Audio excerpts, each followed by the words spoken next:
গান্ধীবাৰী উত্তৰ গান্ধীবাৰী মাহবাৰী চুবুৰীয়া প্ৰধান শিক্ষক মহোদয় প্ৰভাত চন্দ্ৰ দাস স্কুলত।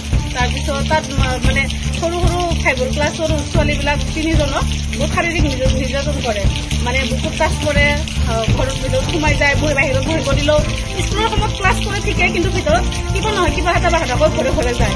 তিনিটা ছোৱালীৰে ঘৰত যাই কেনে জ্বৰ হ'লেও ভিতৰত যাব চাবৰ কাৰণে, বা মাক দেউতাক নাথাকিলে আৰু যিটো এনেকুৱা মানে ছোৱালীবিলাকৰ যাৰ বাপেক নাই সেইবিলাক ছোৱালীক টাৰ্গেট কৰিছে, যাৰ মাক নাই, কিছু এটা ছোৱালীৰ মাক নাই, এটা ছোৱালীৰ বাপেক নাই, বাহিৰত কাম কৰে, বা যাৰ বাপেক মাক নাই তাৰ মানে আইতাকে বাহিৰত কাম কৰিলে এতিয়া সেনেকুৱা ছোৱালীক মানে ঘৰৰ ভিতৰত সোমাই যায়।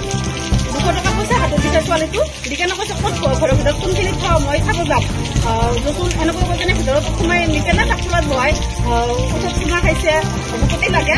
যাতে আমাৰ গাঁৱত এনেকুৱা ছোৱালী আৰু মানে এনেকুৱা কোনো শিক্ষকে যাতে দ্বিতীয়বাৰ বেয়া চকুৰে চাব নোৱাৰে। শিক্ষক হ'ল নিজৰ পিতৃৰ নিচিনা, সিহঁতে ভালকৈ চাব লাগে, ভালকৈ ধ্যান দিব লাগে, কিন্তু এনেকুৱা যদি অসভ্য কৰে আমাক এনেকুৱা টিচাৰ নালাগে আৰু আমাক ন্যায় লাগে, কঠোৰ শাস্তি বিচাৰো, আমাক কঠোৰ শাস্তি লাগে। এতিয়া বিচাৰো আমি যাতে এতিয়া ছাৰে কঠোৰ শাস্তি পাব লাগে, যাতে টিচাৰখিনি যাতে এইখিনি কৰিবলৈ মানে সাহস নহয়। আমাৰো ছোৱালী আছে বেলেগ আমি ছোৱালীবিলাকক টিউচন দিব ভয় কৰোঁ।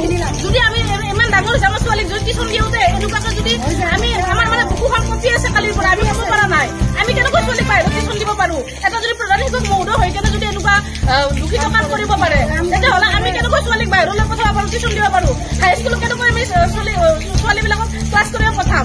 ইমান সৰু বাচ্চা এটাকে নাবালিকা পুষ্পিতাই হোৱা নাই ছোৱালীবিলাকৰ, ইমান সৰু 10-11 বছৰ, সিহঁতকে শাৰীৰিক নিৰ্যাতন কৰিছে। ডাঙৰ ছোৱালীক আমি কোনটো ভৰসাত টিউচন পঠাব পাৰিম? মাষ্টৰৰ ওপৰত ভৰসাই আমাৰ উঠি গৈছে দেখোন। আমাক এতিয়া ন্যায় লাগে, বেলেগ একো নালাগে, ন্যায় লাগে।